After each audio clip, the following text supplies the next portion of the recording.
Hello and welcome to this week's What Were They Thinking? Among the news items we have for you this week, a prospective discovery of where it is gluten allergy begins, and theoretically a target for stopping it.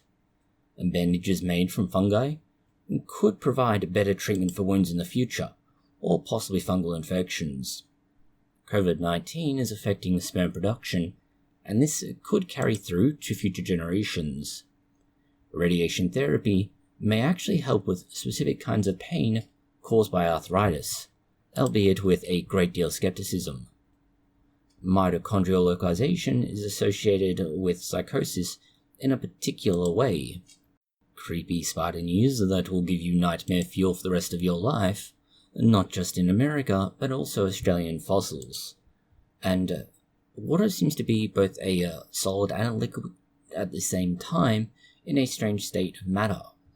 The timestamps for these and other news items can be found in the description box below. We'll start with allergies, and specifically gluten allergies. For a surprising number of people, roughly 1 in 100, a small amount of gluten from a slice of bread, pasta, or anything else can suddenly cause all sorts of health issues.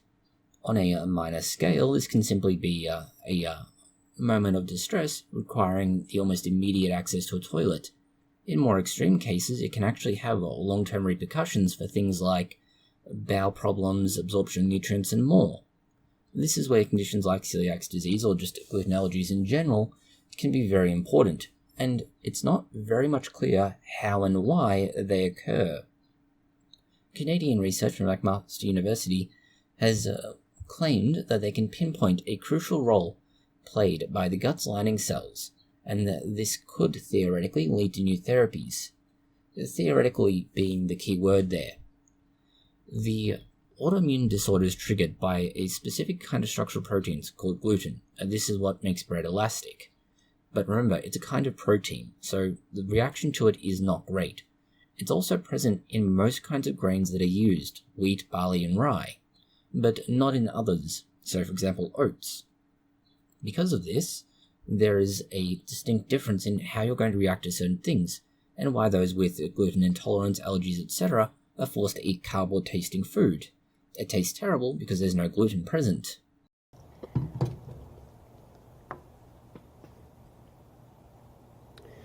My disappointment is immeasurable, and my day is ruined.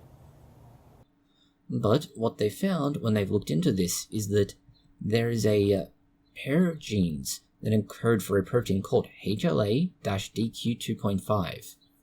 This protein is what appears to be responsible for most people not having any allergy, but a small proportion of people, about 10%, have a different version of it called HLA-DQR.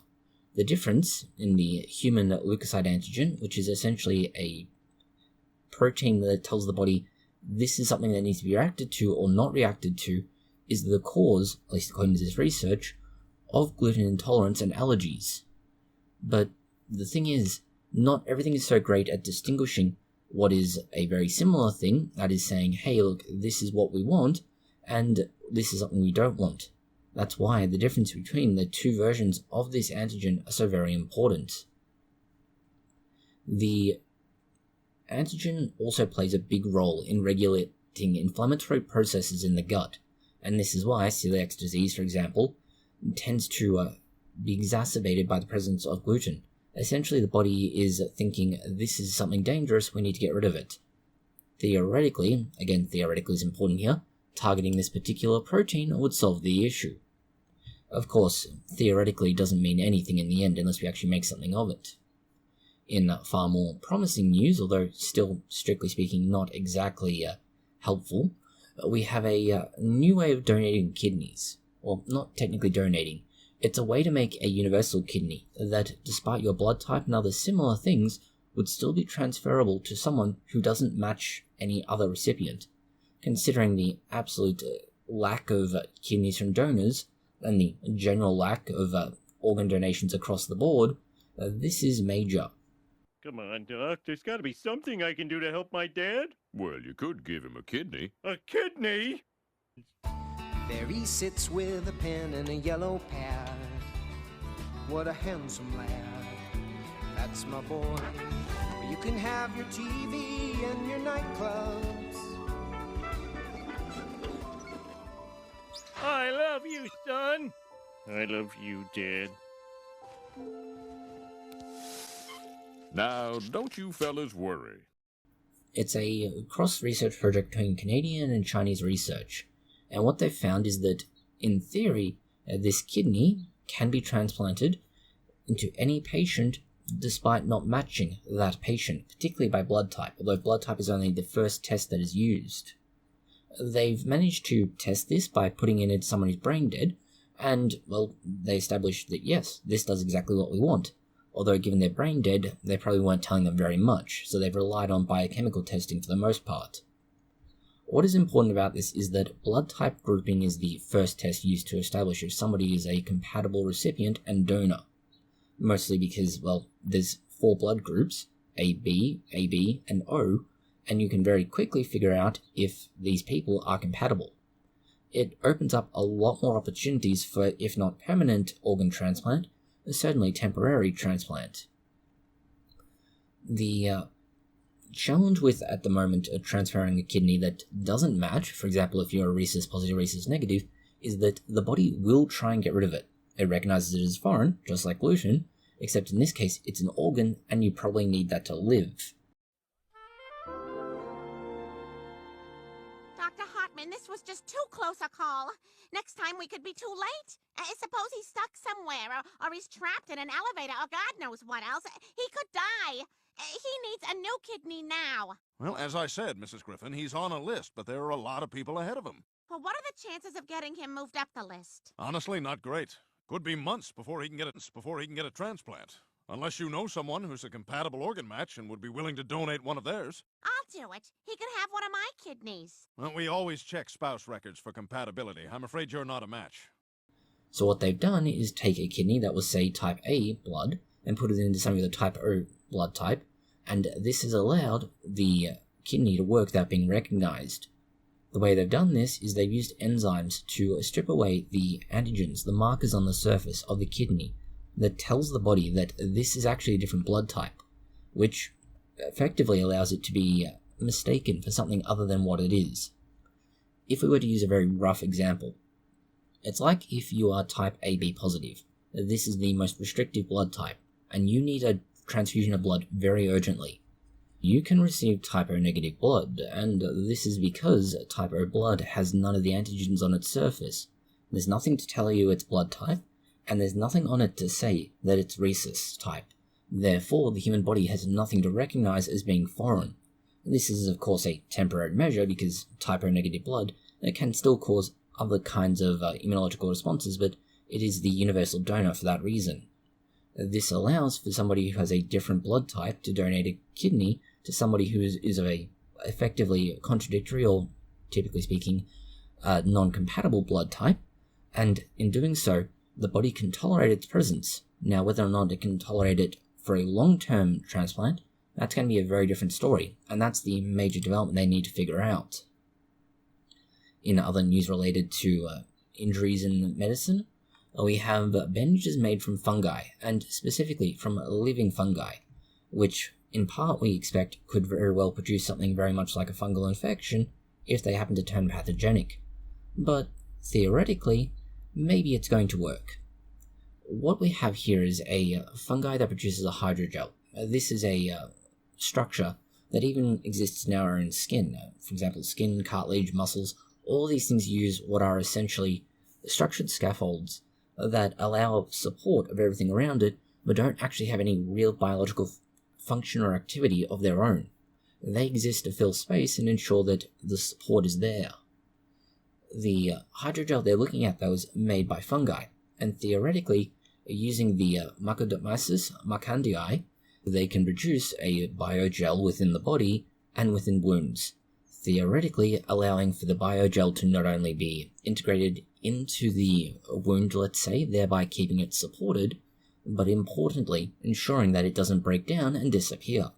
Kind of important if you have, say, a major hole in your body that you don't want to bleed out from. Of course, that assumes your desire is to live. If you don't want to live, this treatment's probably not much help. The idea here is that because fungi have what can be best described as a very complex, very wide-reaching, very complicated body, mostly made up of things like mycelium, they're able to spread out and create this network and support it over the longer term. The other thing here is that hydrogels, because of what they are and how they are mostly made up of water, which means they have almost no biocompatibility issues, at least in those terms. There are, of course, other issues to do with, immunological responses, allergies, there's always the concern of pathogenicity, and so on. This allows for not only a very lightweight, if it works, but also very benign and neutral substance that would seal the wound. It's also relatively impervious, relative being the important word here. It still has some porosity, about 40%, so the top layers are far less open, but the inner layers are much more open. This allows for the creation of something that's very lightweight on the inside, but relatively solid and sealed on the top. But of course, treating with fungi at the moment could well prove to be both very good and very bad. It could be the future of medical treatments, or it could be the start of The Walking Dead. Going on now to other medicine, we have pain relief, which you probably need if you're using those fungi bandages. In this case, what it does is somewhat different to other kinds of medication. Specifically, this kind of painkiller will help with relieving your pain, obviously, that's what analgesics do. But all other analgesics at the moment tend to affect primarily the COX pathway, but others that prevent all inflammation. And it's the all that is important there. By blocking all inflammation, you are creating issues around how the body responds to the damage and heals, or at least tells the body to heal. These new painkillers are supposed to work by targeting parts of that pathway that aren't going to alter what could be considered good inflammatory mechanisms. These are analgesics known as non-steroidal anti-inflammatory drugs, or otherwise given the acronym NSAIDs. What they do is block the production of prostaglandins. Prostaglandins are released by the immune system, and what they do is trigger inflammation and pain. By blocking prostaglandins, you don't get pain, but you don't get inflammation either. And inflammation's rather important. For example, it allows for the movement of fluid into and out of the area that's been damaged. That means damaged material can be taken away to clear up the wound site, but new material, nutrients, vitamins, minerals, etc., go into the site, allowing for the cells to recover and repair, along with the presence of immune cells and more. So, we now have a catch-22. Well, a lot of pain relief will cause issues to do with reducing the ability to heal properly, but being in pain is bad. Or at least most people don't enjoy it, and those that do tend to have their own particular ways of experiencing pain that generally aren't going to be affected by things like analgesics. This is where a newer receptor could be useful. The PGE2 cell receptor could theoretically cut out the pain signaling pathway, but it won't alter inflammation. This allows for the immune system and healing process to work as intended, but also ensures that you're not in pain. This is obviously a good thing. However, this is very early research, and to be blunt about it, such preliminary research may not ever find its way into actual practical use. Going on now to other conditions, we have COVID-19, the gift that keeps on giving. And the gift that keeps on giving may also find its way into both your progeny and any inheritance they get from you. According to this research, although again based on rodent models, the sperm in mice that have been exposed to COVID-19 will experience increased anxiety, which, given what happened during COVID-19, increased anxiety is not that surprising. Most people don't want to repeat the joys of lockdowns, constantly being tested for this, that, and the other, vaccines. The fun continues. The research is based out of the Florey Institute of Neuroscience and Mental Health in Australia, and what they've done is infect male mice with the virus, and this then had them mate with female mice to assess any impacts that had on the offspring. So we already have a big problem with it. It's entirely rodent-based research, but hey, maybe it's going to hold out. What they found is that females in particular had significant changes in parts of their genes and parts of their brain that regulated emotions, indicating that this may actually be variable based on birds. And of course, depending on where you are in the world, there could be much longer lasting effects, depending on just how well the changes in both genetics and brain structure pass on to offspring. Considering that the alternative was significantly more than 7 million deaths worldwide, this is obviously not great, but not great is a relative measure when we're talking about a pandemic. So yeah, COVID-19, it keeps on giving, and sharing, and spreading, and it will stop. Moving on now to hair loss and baldness, or at least trying to avoid baldness, and ironically enough, possibly using a natural sweetener could theoretically help with hair loss. This water feels kind of funny. Yeah, and it smells bad. Ah! Dad, look! Holy crap! Oh my God, what the hell is wrong with this lake? I think it's a safe bet that that's responsible. Androgenetic alopecia is a pattern of hair loss, essentially male pattern baldness, although not restricted to males. The treatment involved takes a sweetener, stevioside, which is derived from stevia, and appears to work by revitalizing hair follicles and increasing blood flow. However, the weird thing is, not much of it actually gets absorbed into the skin, so they have to figure out how do you deliver this effectively, and the most effective method they found are microneedles.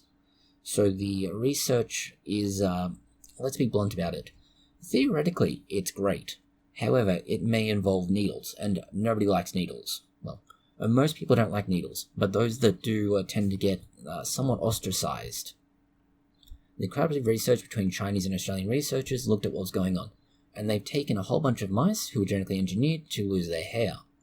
They've then tried to figure out how much of the various drug they should be delivering. So, for example, if they were using microneedles, if they were just using microneedles with the particular treatment in question, whether or not they're using some sort of alcoholic solution rubbed onto the skin, and whether or not they gave them nothing at all.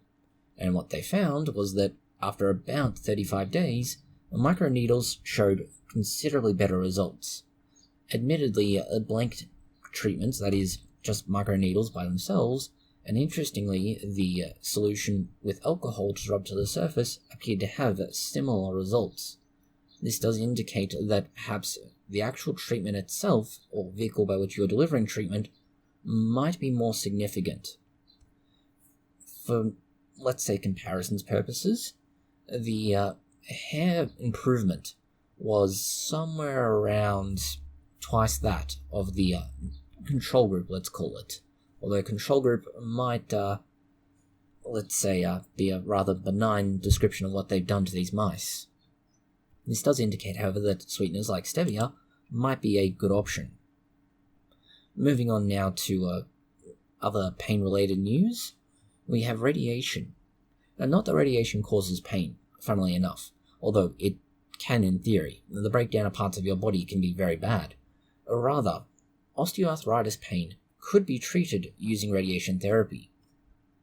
This sounds like it should be the opposite of what you want to see, because, well, osteoarthritis and radiation tend to get, or at least make things worse. But apparently, low-dose radiation therapy may work as something of a countermeasure to how osteoarthritis causes pain. The South Korean research is a clinical trial, and it involves about 114 people with near osteoarthritis. What they did was compare two different doses of low-dose radiation therapy and a sham treatment, which is actually good. Having a sham is important. It's effectively a placebo, but, well, people think it's the real thing. What they found is that over 6 sessions, those who received low-dose radiation therapy appeared to have a greater improvement in pain management, or at least sensation of pain, physical function, and overall condition. This is, let's say, unexpected. What it doesn't do, however, is restore cartilage lost in severe osteoarthritis, and so that tissue is already gone. You're not getting it back, and so that's not going to change. It is important to note that the treatment groups in this case had particular limitations put on how much pain relief medication they could take, and this would address many of the earlier research into this limitations and failures. Most of them had issues around individuals taking notably more pain relief during low-dose radiation therapy than they should otherwise have been taken. This means that although not necessarily the biggest improvement. The treatment is relatively benign. Benign as radiation gets, really. It's about 5% of the dose typically given for cancer treatments, so it is still relatively low, enough that theoretically after repeated and extensive exposure it could be a problem, but not necessarily so. And of course, this would be part of a much larger series of treatments, something like, say, losing weight, engaging in more physical activity to try and move joints, and of course pain relief on top of radiation therapy. However, we would argue finally that perhaps this isn't the final solution of arthritis, but it could be a substantial improvement. Next is research that's going to put all sorts of people in a knot. It's a claim that the human mind isn't meant to be awake past midnight, which that's just not going to happen. People who stay awake all night are not uncommon, night owls as they are. You also have ravers, those who go to nightclubs, and so on. So it's not like this is let's say, a small demographic. Of course, there are people who go to bed almost as soon as the sun sets, but they are an anomaly. You also have the majority of people who go to bed later at night. So, we have to ask the question of what is this research and why is it important in what it's claiming? And why is it so damn contentious? The first basic argument they make is that circadian rhythm. That is, the human circadian rhythm is involved in most critical changes in the body's function. Because of this, the brain system in particular will alter how it works notably. What they found is that their hypothesis, called mind after midnight, indicates that the human body and the human mind just don't work properly after 12. Admittedly, after 12 is a relative term, as the circadian rhythm clock can be gradually shuffled around and moved depending on your own, lifestyle choices. As a result, research looking into the increased risk of staying up late at night, and particularly use of various stimuli, screen time, caffeine, and just stress, would show that there is a association between staying up late and altered reward motivation systems. This makes people who are likely to stay up later more prone towards risky behavior. This brings us to the question of, okay, is there actually good evidence to support it? And sort of yes. Harvard University, which has its own problems, is looking into the research and trying to understand what's going on for those who stay up late. And, well, the answer relies heavily on college students, which is a very unique demographic to be studying for this. But what they found is that those who stay up late have a sense of hopelessness, loneliness, and despair, as the more nights they stay up late studying, preparing, partying, extend outwards. And, well, this can prove to be final for some individuals who choose the self-deletion option. For those that are up past 12 and through to 6 in the morning, are at highest risk of self-deletion according to this publication, and that's not particularly great. Of course, there are other negative reinforcing processes that affect this as well. The other is that, well, students who are struggling with insomnia tend to continue to struggle with insomnia, which is going to negatively affect their, how do we describe this politely, academic performance? In related news, we have psychological concerns, and psychological concerns relating to psychoses, but that specifically abnormal mitochondrial localization could be part of what's playing into psychosis.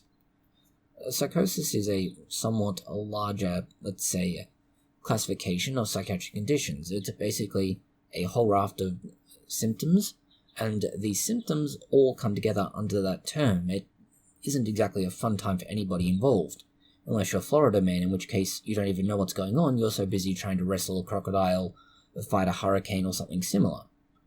But what's important here is that they may, and this is a huge may, and we'll get to why shortly, have figured out how to diagnose psychoses. What they've taken is 168 patients, and then they've taken skin fibroblasts, which is a problem we'll get to, and they've stained for things like DNA, actin, and mitochondria.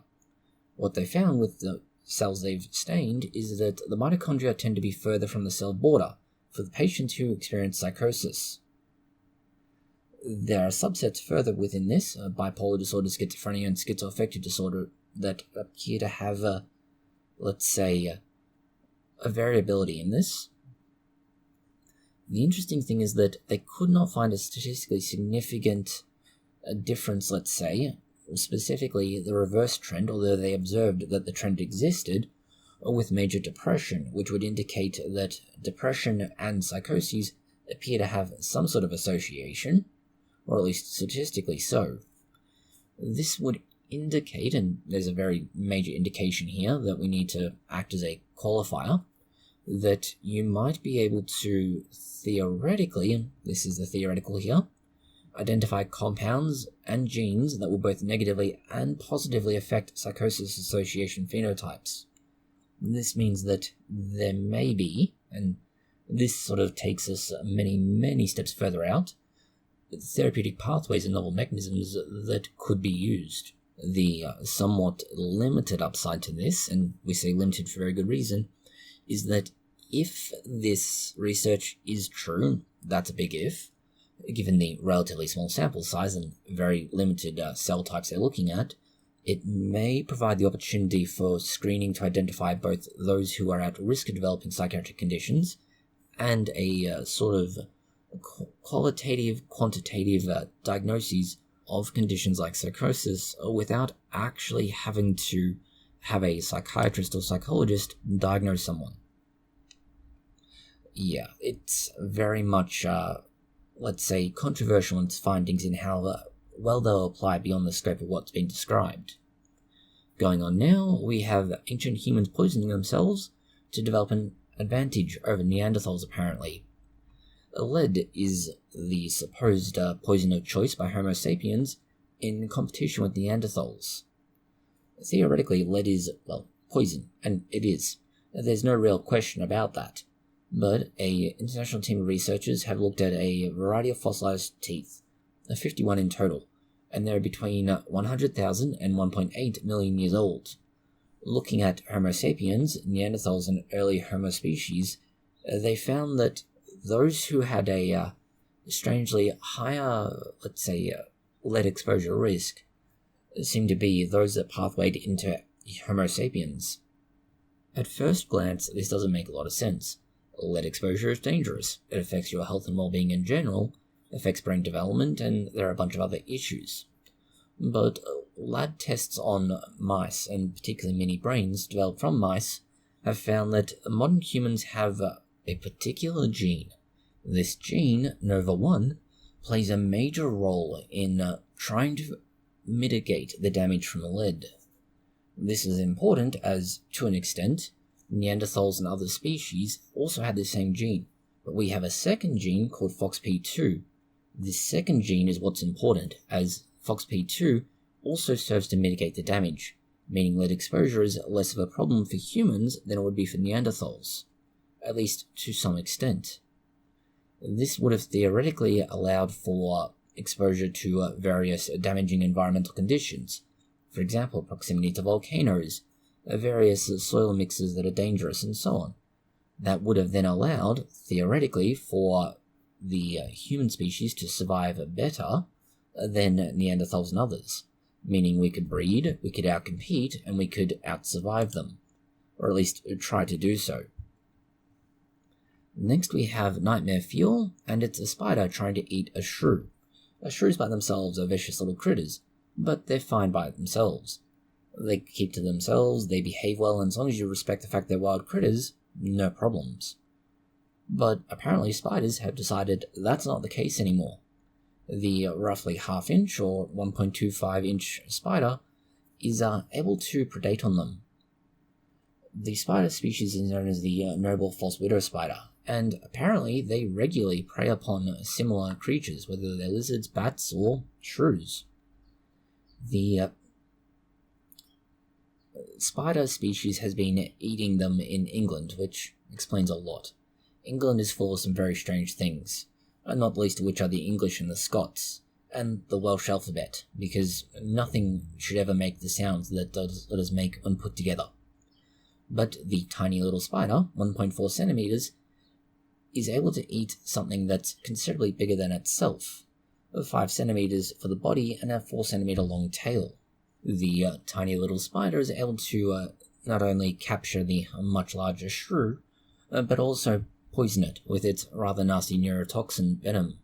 This means it was still alive while being stored in the web and dying very slowly. Uncomfortably, while dying very, very slowly, said spider continued to feed on the shrew for 3 full days before disposing of the remains. In other animal-related news, we have evolutionary arguments as to why females live longer than males, specifically female mammals. And the answer is basically this image. Okay, that only applies to humans though. It's a phenomenon that is also common amongst other mammals, and why females live longer than males is a big question in other species. There is always the argument to be made that violence between males in trying to mate could explain it.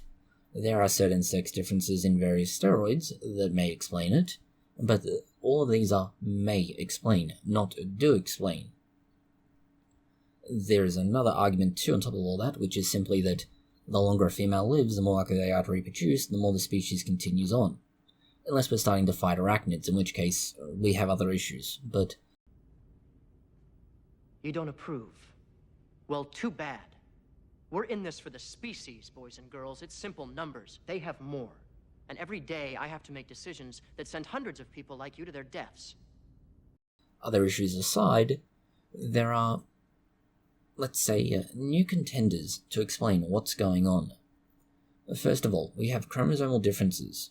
Females have 2 X chromosomes, males have a Y and an X. Because of this, males are what are called heterogametic. That is, their chromosomes are different shapes. When we look at other species, say birds, they have similar sorts of issues.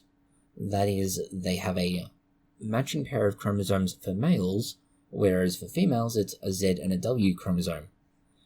When we compare birds to mammals, we can begin to see that there is a divergence in how long different creatures live. For example, 72% of mammal species have the female outliving the male by at least 12%, but only 68% of bird species, and it's only by about an average of 5%. This tells us something significant about the way chromosomes in particular appear to be affecting the lifespan, or at least the ability to outlive, the opposite sex. Going now to archaeological and geological news, we need to go to Australia, which means we're now going to be looking at nightmare fuel of various kinds. The fossils from the central tablelands of New South Wales are essentially a gold mine of fossils. Australian fossils, which means terrifying and terrible, but still gold mine. The fossils go back 11 to 16 million years into the Miocene epoch. That's a time when just about everything that's alive today began to evolve, or at least its predecessors did.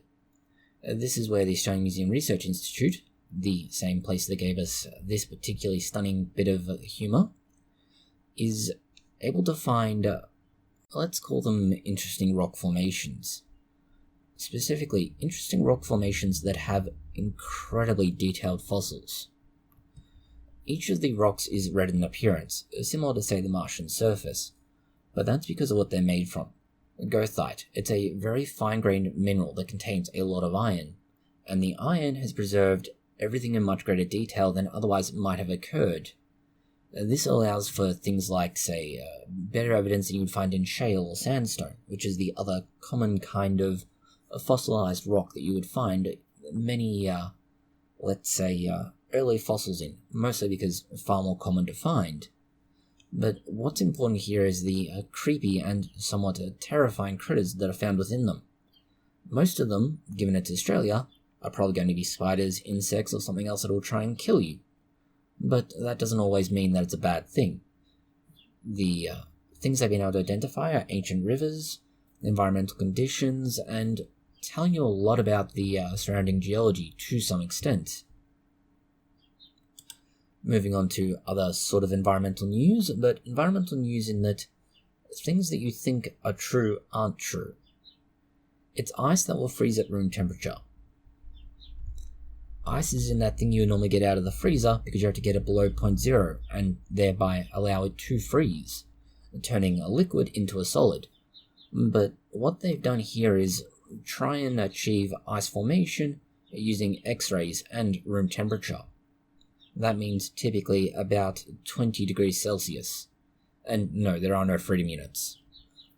The researchers took a X-ray laser, arguably the world's largest, and they've shot their X-ray beam at what's called Ice 21.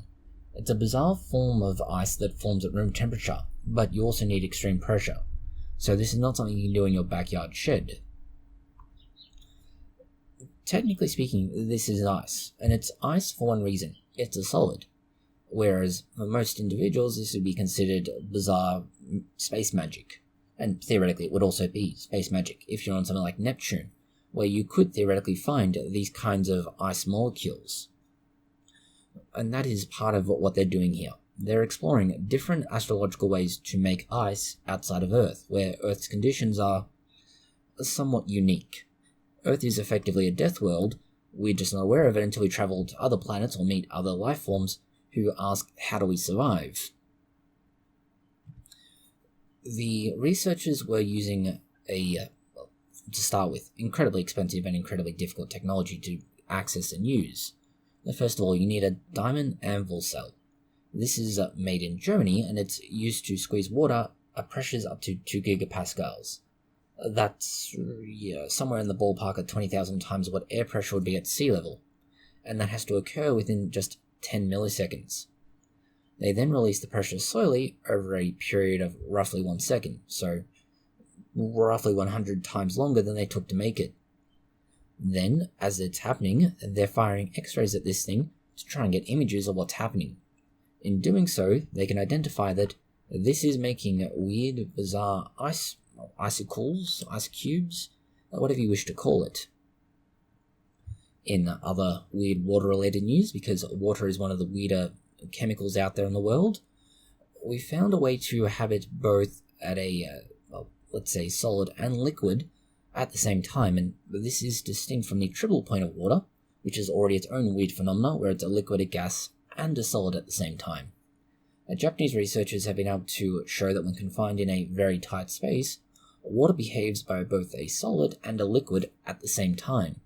Liquids inherently assume whatever container shape they're in, solids maintain their own shape. What makes this particular discovery weird is that the researchers are claiming that the structure of the water is fixed in position, like it would be in a solid, for example ice, but that the water molecules themselves are able to spin quickly, as they do in a liquid.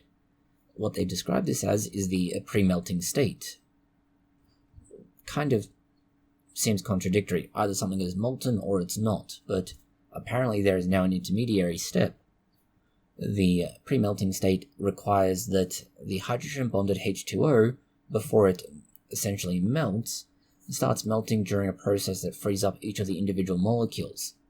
This is described as a novel phase of water, although we would argue this is more like confusing high school science students who are learning about chemistry and explaining that there are only 3 states of matter, then there are 5, then there are 7, and now there's actually intermediary steps between those regular states of matter. Which is fine. It's going to be fun for the teachers involved. Thankfully not for us. Next we have astronomical research, and specifically research looking at astronauts and trying to understand their health in space. What NASA is doing is launching a project to the moon, and that project and its crew will both be going themselves along with samples of themselves. This is where things get complicated. Artemis 2 will be several experiments, and they'll all be studying human health, and this will be very important if they ever want to set up on the moon longer term. What they've done is take tissue samples from the astronauts, and they've been put on what are effectively small organ-based chips. What they're doing is exposing these chips to the same hazardous space travel that the astronauts themselves will experience. It's essentially a second copy of your body to see what happens when you're exploring space. And you're not, lost. The Avatar project is trying to figure out how not only humans change through space, but also the medical attention that is needed on Earth, because presumably there'll be matching samples kept on Earth and kept alive. This means you can look at exactly what's changed in space, what's changed from normal exposure on Earth, and theoretically, if something has gone terribly wrong in between the two, and presumably you haven't developed some sort of weird sentient life form from that particular chip, well, you'll be able to presumably better handle anything that's happening. For example, there are already known issues to do with being in space. For example, radiation, isolation, distance from convenient support, and the lack of gravity. And of course, being stuck in a closed environment, sometimes a hostile environment, with people you may or may not get along with. For example, on the ISS, where you have Russian and American astronauts next to each other. In fact, this last point may explain some of the issues around being in space exacerbating erectile dysfunction, or just the general lack of gravity and any potential material to promote saluting the flag. The other advantage this project has over alternatives is that theoretically, if you can load up Artemis 2 payload with not just the current astronauts, but future astronaut samples, you can preemptively predict any complications that may come from said astronauts being in space. Theoretically anyway. Finally, we have the best evidence yet of a bizarre dark star from the James Webb Space Telescope. This is a hypothetical object. It's called a dark star, rather obviously. And the James Webb Space Telescope may have spotted the proof is needed to show that it exists. A star is inherently a giant ball of flame. Various kinds of flame, sure, but still very big, very loud, very obvious, and very bright. Calling it a dark star seems like an oxymoron. But these bizarre stars do still produce light and energy. The difference is that unlike our star, the Sol, it's not relying on nuclear fusion, that's smashing together various small molecules to make bigger ones, like two hydrogens will make a helium. Instead, it's relying on its core, essentially producing energy through dark matter particles. We need dark matter and we need it fast. Fry, check Nibbler's litter box. Maybe he dropped a steamer. Aye, aye, Captain. Yes! I've never been so excited to see poop. Well, maybe once. Yay!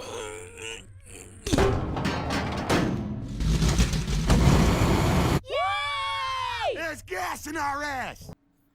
The idea is that a supermassive dark star would be extremely bright, giant, and yet it would have puffy clouds made primarily of hydrogen and helium, which are what supported against gravitational collapse. The energy in the star itself would be generated by self-annihilating dark matter. The idea is, let's be blunt about it, hypothetical until now, where it's still entirely hypothetical, but it's less hypothetical than it was. The reason we say this is that the James Webb Space Telescope has found something that might match what's needed to prove this hypothesis. All of the observed phenomena that they can identify at the moment is consistent. However, we should point out that the object itself is, showing particular light absorption, the wavelength of 1640 angstrom, and this is considered a sure sign of dark stars, but also the image itself is not great. The signal-to-noise ratio of the identified object is low, and so we don't yet know if it's definitively this, or if it's just a really crappy image, because it kind of looks like the quality of images you'd get out of something like, say, a bank security camera, not the Mars rover, which is disappointing. That's all the news we have for you this week. Thank you for watching. If you found it interesting, consider liking, sharing, and subscribing. And please do post any comments, questions, or suggestions you have below.